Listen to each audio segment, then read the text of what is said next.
Hey, good morning, everybody. Happy Wednesday morning. Let's remember, please lock up profits. I'm going to explain that in 1 second. But first, everybody on our Discord, Romeo is going live at 9:15 this morning. And better than that, at 8:15 p.m., he's going live to teach a lesson tonight. Now, his lessons are just for like beginners, they are amazing. His orb lesson, his candle lesson. Okay.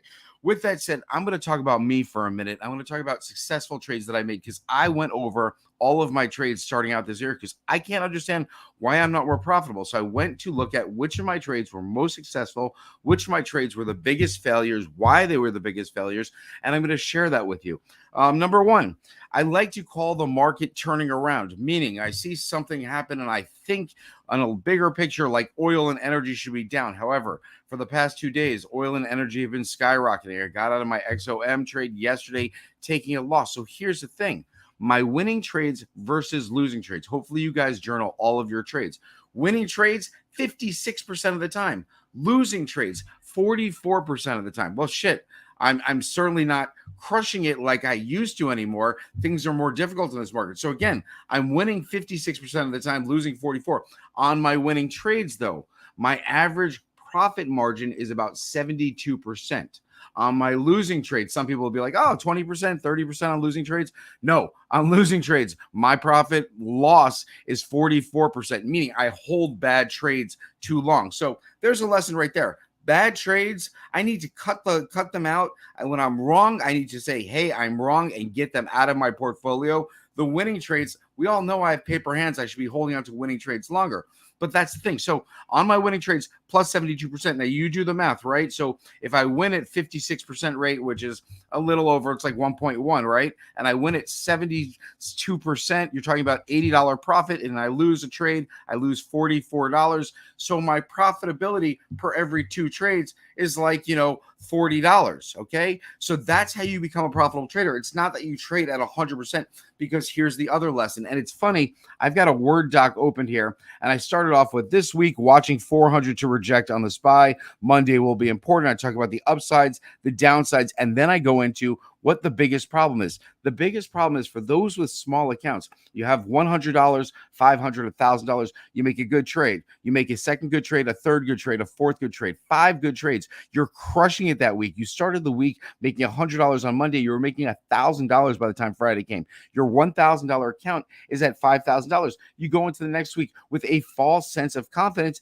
and you start trading. And all of a sudden you're crushing it again, even though you have that false sense of confidence. You're up to $9,000. You enter a trade on Tuesday. It's expiring Friday. You're wrong. It goes down. You're wrong on Wednesday. It's going even worse. You keep putting more and more money into it. Now you're into it for all $9,000 that you have in your account. And you're wrong. You're wrong once out of your last 10 trades. And you know where your account is? It's at zero. So I don't know why I had this lesson open, but it's open for a reason. So a lot of people suffer this biggest problem, and I used to do it. I used to take 2,500 into like 7,500 into 15,000 into 25,000, and then when I'm at 54,000, I used to blow up my account down to $1,000, and I'm like, what the f am I doing? Holy shit, how stupid was I? So if you have those same idiot type of thought process, please pay yourself, take some money out, pay yourself.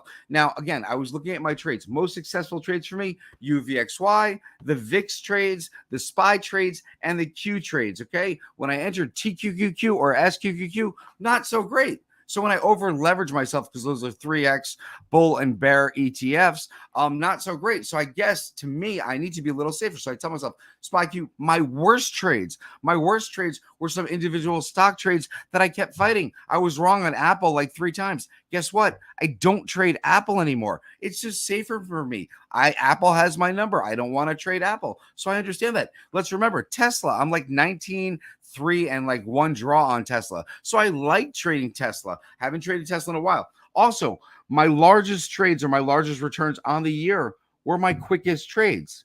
I was in SPY puts. It dropped 4 points. I secured like $18,700. That was like my second largest trade of the year. That was a massive win.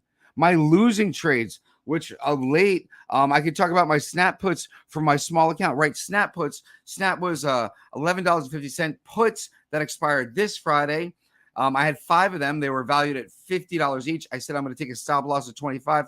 I took a stop loss of 25. What happened? Snap dropped 7% yesterday. It dropped to $10.88. Those puts had to be worth like $80 a piece. $80 times 5, that's $400. That small account with 100, which became 200, should be $400. But I had the stop loss in place. I didn't follow my strategy. So I'm disappointed in that. My newer account, I went into Exxon puts. I crushed half of my account. I'm out. I'm sitting on the sidelines. Why? Here's another lesson. Yesterday, my ex went in for surgery. She's not doing well. I have to take her back today. I'm probably not going to be trading today. The worst thing to do is force a trade. Again, looking at my positive trades and the trades that were most profitable for me, I had a strategy. The SPY is going down 4 points or the SPY is going to spike. Lately, anybody that's doing well in this market is buying the dips. You see a dip in whatever stock, you're buying options, call options going out. You don't even need to go out that long. Why? Because this market is resilient. Now, how long can that last? Well, we're Wednesday today, so I'm not going to try to put the fear factor in you. But if you look at Friday, we have PCE numbers coming out all over the world. China, Japan, Germany, the UK, all the numbers are coming in a little hotter than expected. So I'm expecting PCE numbers to go out. Then we have the banking crisis, right? We have the president tell us, oh, and Yellen says everything's cool with the bank crisis. Then he comes on yesterday and says, you know what, things might not expire. I see someone's in Lulu calls. So we're going to talk about that, and we'll talk about certain stocks. But I just wanted to make some mention, and we'll talk about the SPY because I haven't covered the SPY yet. But here's an interesting thing, right? We saw Credit Suisse was acquired by UBS 10 days ago. Credit Suisse basically dug their own grave. They were accused 2 times in the last week of hiding U.S. taxes. People, they've been violating U.S. sanctions for the second time. It's their 54th violation since 2000, paying over $12 billion in fines. So when the company only had a book value of $6 billion and they paid $12 billion in fines over the past 23 years, something should be going off right there. Yeah, because they had whistleblowers. Of course, now that the stock's worth nothing, all the people that work for the company are like, we did this was fraudulent. This was fraudulent. Tons of whistleblowers coming out from Credit Suisse. Interesting note, Canada is giving every family there a couple $100. It's a one-time charge for groceries. Single Canadians can get 234. Families get 400. It's interesting. Our country hasn't thought of doing anything like that. Institutional money has been hiding in heavy. Okay, this is a good one. Institutional money has been hiding in heavyweight tech-friendly stocks. Tesla, Netflix. I mentioned this to start yesterday. Netflix, Tesla, Apple, Microsoft, Amazon, Google. Now, why is that important? Because over the last 6 weeks, the PEs, meaning their price has gone up while their earnings has stayed the same, has gone up 40% on average, okay? So either earnings have come down or the price has just gone up. What's happening? There's a rotation. Where's the rotation to? I just heard energy yesterday. I'm probably late to the game. I was short energy. I took the loss on energy. Not good from one of my small accounts. But you know what? We fight back. We live to fight another day. Again, I've got a lot on my plate today. So am I going to trade that small account? Heck no. I'm going to come up with a full strategy. I want to see what the market does because the market is, let's talk about the SPY. The market is spiking up a little pre-market. Let's just see if I can share that with everybody. I don't even know if I have that on here. Let's see. Remove, add to stream. Yeah, it should be there. Let's see. Oh, there it is. Okay. So let's see where the SPY is pre-market. 398.69. I think it was as high as like 399 and change. So what are the key points? Well, first of all, I'm looking at the 1 hour chart. So I'm going back a number of days. We're going back, it looks like a whole month.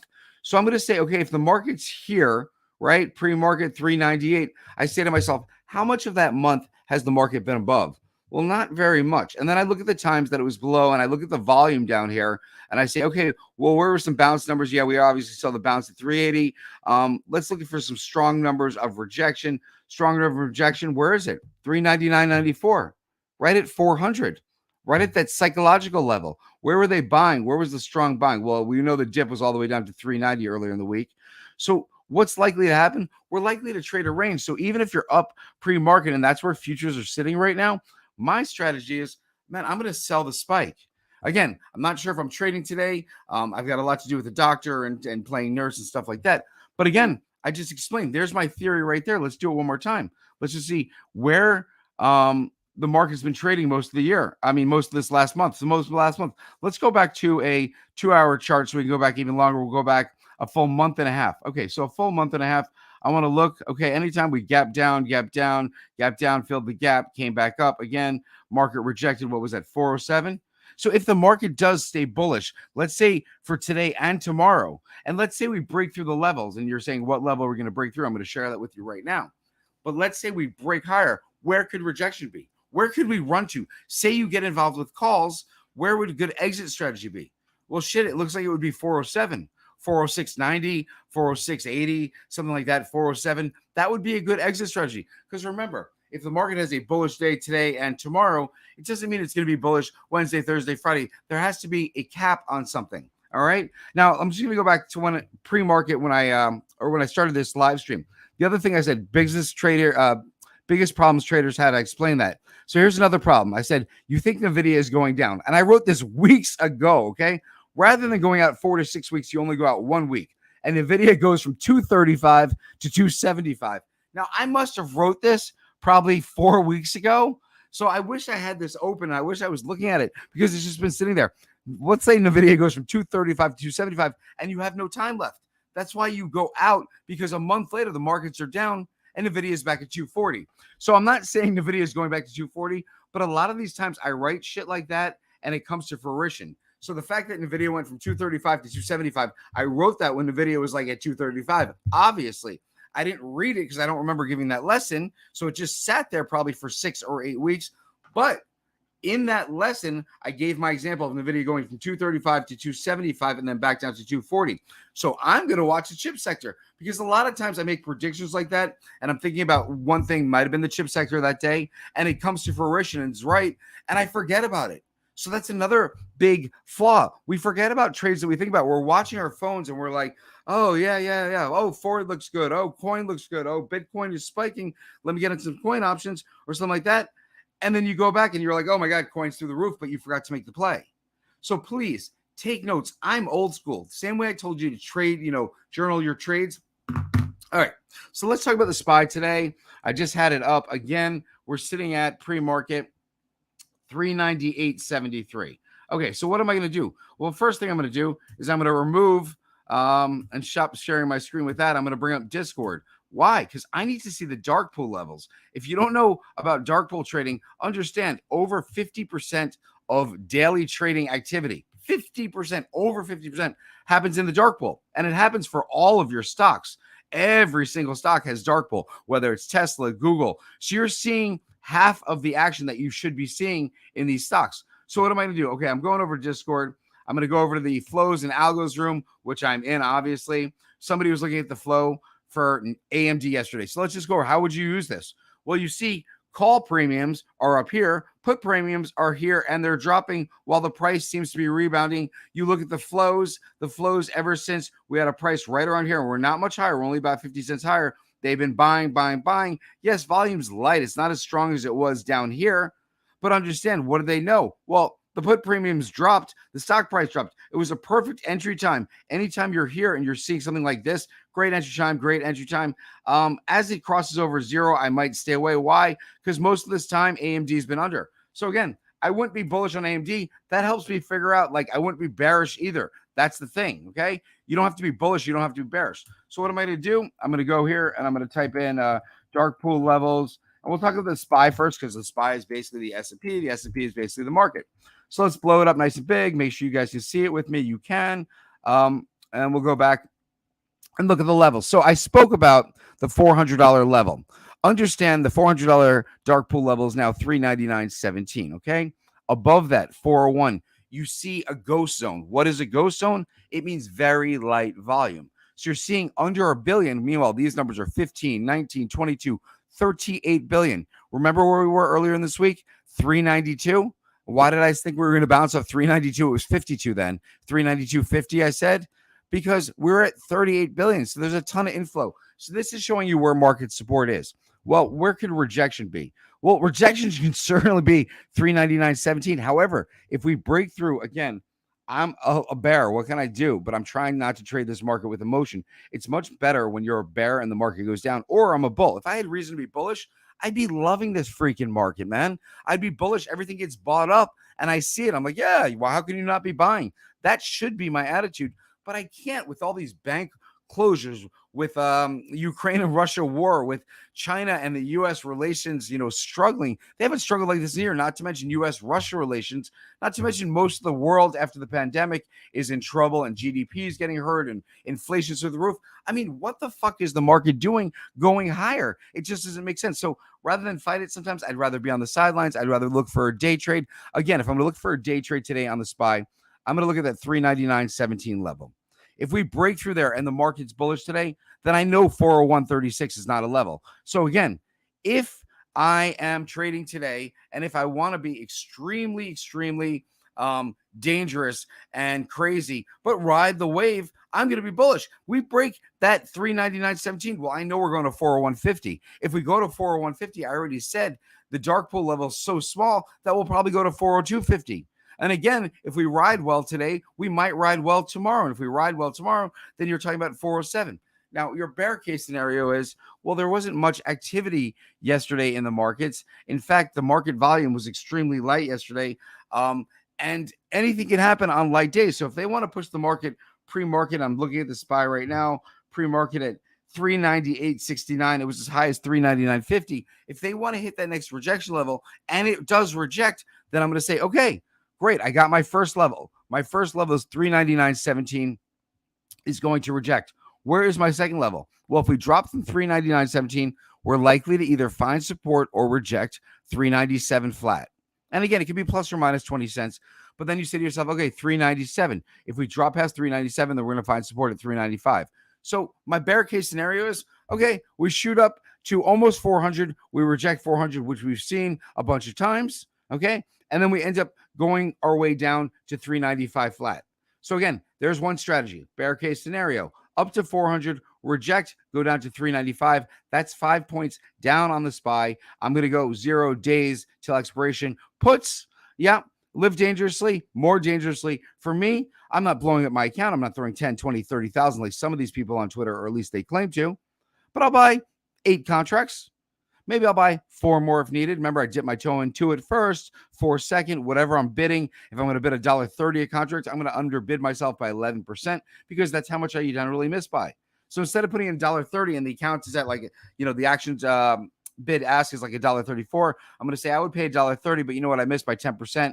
10% lighter would be $1.17. I'll put in my order for $1.17. Now, guess what? If it happens and I get the order for $1.17 and I'm buying 8 or 10 contracts, $1,000 worth, right?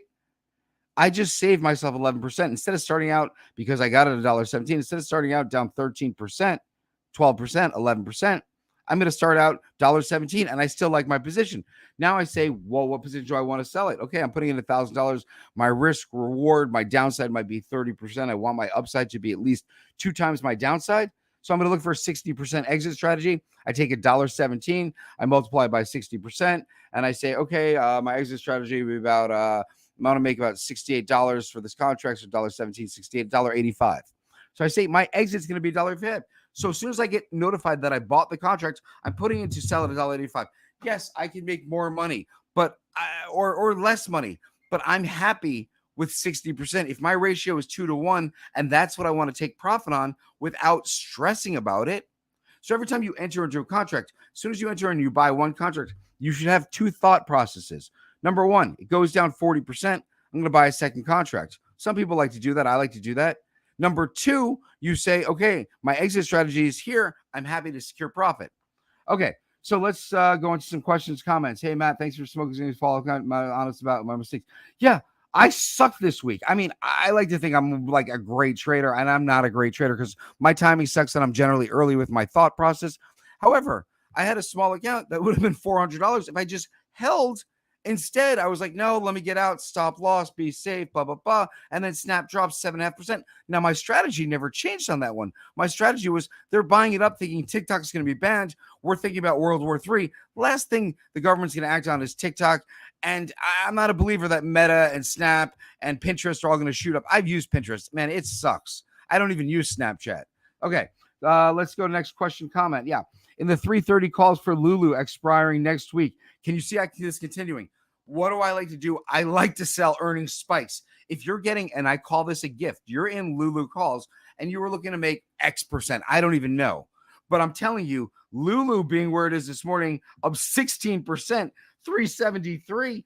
I would be setting my ask. I mean, you're in 330 calls. You're crushing it. You're crushing it. I don't even know what you paid for them. I don't want to go into. I could definitely look and probably guess estimate and guess it right on what you paid and what you're going to get out of it. But your returns are going to crush it. Not only your return percentage wise going to crush it, but the amount of money. Even if you have one call, but let's assume you had a few calls. Each call is going to be worth at least what $4,700. I mean, Lululemon's at 374 pre-market. You're in 330. Okay, so they're worth 4,300 plus the time they expire next week. People will think it's going to go higher. So that's the other thing. You should look at the IVs on those because as Lulu just reported, the IV is going to come down, meaning the price of your option will come down. So if you sell it this morning when there's still like angst about it, like, hey, this shit just popped to 376, I would set in my mind, okay, 375 would be a great number to get out. It's a nice even number. I would see what would my options be worth at 375, how much time I had left. I would set that, and probably on the market open, but you have to be fearful on market open. What if Lulu drops on market open back to 370? And you're losing that $5 really quick, and you're losing the time, and you're losing people's angst and anxiety and eagerness to get into that stock. Okay, so that's what I would do. But that's a great trade, man. Congratulations. I like that trade. All right, Fredo, do I see Snap falling further? So I'm going to look at Snap. And now here's the thing. Snap fell 7.5% yesterday. So it could definitely get a bit of a bounce. Okay, well, it was down 7.5%. It's only down, what, 5.79%. I'm going to look at the chart. It was a good outflow day. I mean, you got to think, if the markets are going higher, if the markets rip higher, Fredo, and we pass that 400 level and we hold above and close above 400 level, I wouldn't want to be in Snap puts. Snap would go up. The whole market would go up. I don't care what stocks you're talking about. Even if you're talking about crappy stocks, if the market holds a $400 level on the SPY today, then everything's going higher. Simple as that. Simple as that. All right, let's go down. Next comment question. Focus on this well. Gush was a nice 20% play. Yeah, I'm sure, right? What is that? Energy, right? Gush, oil. Yeah, oil. Yeah, two-time ETF. Yeah. I mean, again, I believe energy is going to drop. I just think I'm early. And if my friend on Wall Street is telling me that their firm is going super strong in energy for the next few days, then I'm saying, okay, well, I just got to get out and take a loss, even though I do think energy is going down. What do we got here? The 2021 bull run didn't make any sense, yet it happened. Yeah, so I mean, again, imagine trying to fight that. Oh, I have a story about a friend or an acquaintance, I'll say, who used to fight Tesla. He bought $200,000 worth of puts every week for like 16 straight weeks. He lost $3.5 million. He ran out of money to buy puts. 2.5 weeks later, so it actually took 3 more weeks, his puts, the return would have been astronomical, 1,000%, 10,000%. So yeah, he was just early. He was just wrong, had the right strategy, wrong timing early. Market doesn't understand. We're going into recession, but then the market says if we're going into recession, Fed has to reduce interest rates. In SCO reverse off oil, does it ultra short mean? SCO, I don't follow that ETF, so I'd have to look it up. Pro shares, ultra short, Bloomberg, crude oil. Yeah. It doesn't say about it being a 3-time ETF or anything like that. But again, yeah. So as energy and oil goes up, what are they doing? They're selling this ETF, and this ETF dropped from 31.50 down to 26.49. So there are multiple ways to play it. You can play XLE, which is the energy ETF. What percentage of your account? Should you make a month to be considered successful? I mentioned this yesterday that only 90% of day traders lose money. Okay, just simple fact. Of those that make money, so you say you're a profitable trader. Okay, 10% make over $270,000. 10% make under $72,000. Everybody else is in the middle. So don't beat yourself up. Again, you're trading a small account. What percentage would be good? I don't know. I would like to take a small account, $100 or $1,000 or even $10,000. And I would like to make, when I used to work a real job before, well, in between owning my own company and another company, I was the director of operations. And I figured out I was making about $500 a day. And I had to drive. So that was aggravation. I didn't like driving at the time, an hour each way. So I was like, for me to be happy, I want to make $500 a day. That will make me happy. So what percentage of your account should you make a month to be happy? I mean, understand these big firms, these hedge funds, these other mutual funds, they make 11% in a year and they're considered a great fund. So you're talking about per month, you can make 1% as a trader. Now, if you're trading options, obviously options are more risky. So I would say, whatever you're happy with. I mean, if you make 25% on the month, let's just say, okay, start with 10,000, make 2,500, take it out, withdraw it, put it in your bank account, save it. That's how you make money. If you're just reinvesting it until you make a bad trade and you lose 90% on that trade, then you're going to crush your account. Anish, Alibaba. Funny, I almost wanted to put on Alibaba yesterday right at market close. Why? Because I wasn't around the whole day. And then I was like, Alibaba's just ripping higher. Now, understand, here's what Alibaba's doing, and here's why people think they're going to get rich through Alibaba. Let me just see. I think I wrote some notes on Alibaba. Apple, Micron. Yeah, I mean, oh God, I had so much I wanted to talk about this morning. Okay, but what Alibaba is doing is they plan to split their business into 6 independent entities: cloud intelligence service, e-commerce, smart logics operation, local service group, global digital business group, and digital media and entertainment group. So what that means is they're going to raise money, and being a shareholder in Baba, you're thinking you're getting a shareholder in anything they take public. And we all know if you're involved with an IPO, generally goes up, especially something, run by Ma. He's, pretty smart when it comes to finances. So that's what people are excited about. Should the stock shoot up 14% yesterday? No, but I saw the $100 calls were going off the chain, So either institutions were selling them knowing they're going to push Baba back down, or it's going to rip past 100. So without knowing the correct answer, whether it was the institutions selling the options or those people actually buying the options knowing Alibaba is going to rip, I didn't want to take a chance of going against Alibaba. And then I figured to myself, especially if China decides to rip higher one of these days, we'll be in big trouble. But let me just find where Alibaba is. Here it is. Yeah, it's down like 1%. I mean, Baidu, again, was down worse. So if I had to go against the Chinese company, I mean, both stocks have just been ripping. Remember, I mentioned Baidu at 128, closed at 160, 128 to 160. And you're talking about what? 2 weeks, if that? Not even 2 weeks, probably like 8 trading days. Okay. Okay, cool. I don't trade options and made over 2% last month. That's decent. Yeah, you're a hell of a trader. You made 2%. We have someone on our platform. We started talking about BOIL, which is natural gas ETF. And Russ likes to trade. He buys shares. It goes down. He's got a nice size account. It goes down. He buys more shares. It goes up 8% in one day, 12%. He sells. He takes profit. He does it again. All right, losing my voice. Have to head over to Discord. Thank you all for joining me. A bunch of stories tomorrow to share with everybody. Please join me again. If you like what I'm doing, please give a thumbs up. If you're on Discord, follow me over there. If not, Romeo's going live at 9:15. And again, he's giving a lesson tonight at 8:15. So pay attention. See y'all later.